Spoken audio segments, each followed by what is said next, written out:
تازه خبر طالبانو د خپل کابینې پاتې غړي هم اعلان کړل د چې طالبانو نور کوم خلک په کابینه کې شامل کړي دي آیا د دوی کابینه رښتیا هم همشموله ده او کنه نور جزئیات په ویډیو کې وګورئ او چینل سبسکرایب کړئ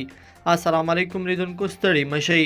طالبانو نن سه شنبه د سپټمبر په 21مه د یو لړ تغییراتو پر رامنځته کولو سره د خپل سرپرستي کابینې پاتې غړي اعلان کړل د طالبانو ویان ذبیح الله مجاهد نن سه شنبه په کابل کې خبريالانو ته ویل چې د پنځشیر ولایت اوسیدونکو انجینر نوردین حجیزي د تجارت وزارت سرپرست او حاجی محمد بشیر او حاجی محمد عظیم سلطانزاده مرستیالان دي همدارنګه ډاکټر قلندر عباد د روغتیا وزارت سرپرست او ډاکټر عبدالباری عمر او ډاکټر محمد حسن غیاسی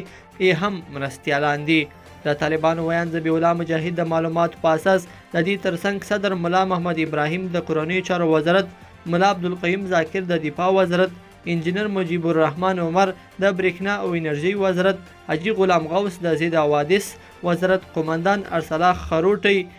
د کډوالو چارو وزارت لطف الله خیرخوا د لوړو زده کړو وزارت او حاجی ګل محمد د سرحداتو وزارت د مرستیالانو په توګه ټاکل شوي دي د طالبانو د کابینې پاتې غړو کې انجینر نظر محمد مطمئن د اولمپیک ملي کمیټې او ډاکټر محمد فقیر د احصایي مرکزی ادارې د سرپرستانو په توګه او انجینر نجیب الله د اټومي انرژي د رئیس په توګه ټاکل شوي دي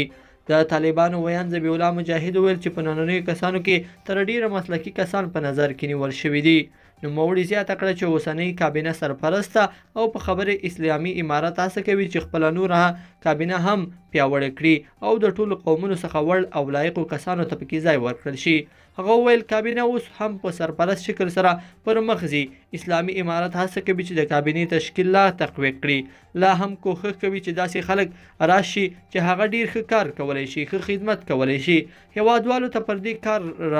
کار روان دی دا اوس هم کوم لیست چې موږ اعلان کړ تر ډیره مسلکي کسان پکې په نظر کې نیول شوي دي د بیلابیلو اقوامو هزاره ورونو نه هم ډاکټر صاحبان مسلکي ادارو ته معرفي شوي دي طالبانو د خپل کابینې لوړپوړي کسان د روانې وږي میاشتې په 14مه نیټه اعلان کړل هغه مهال د طالبانو کابینې ته په نړیوال کچه غبرګون وښودل شول او ویل چې د کابینه باید ټول شموله وي د طالبانو د کابینې د پاتې لیست کې د ښځو چارو وزارت ته ځای نه ورکړل شوی او دا به وروسته معلومه شي چې طالبان په دې اړه څه تصمیم لري لیدونکو په دې هیله چې دا مطلب به مو تر پایه لیدلی وي که مو دغه ویډیو خوښه ویډیو لایک کړئ سره او چینل حتما سبسکرایب کړئ تر بیا ښه وخت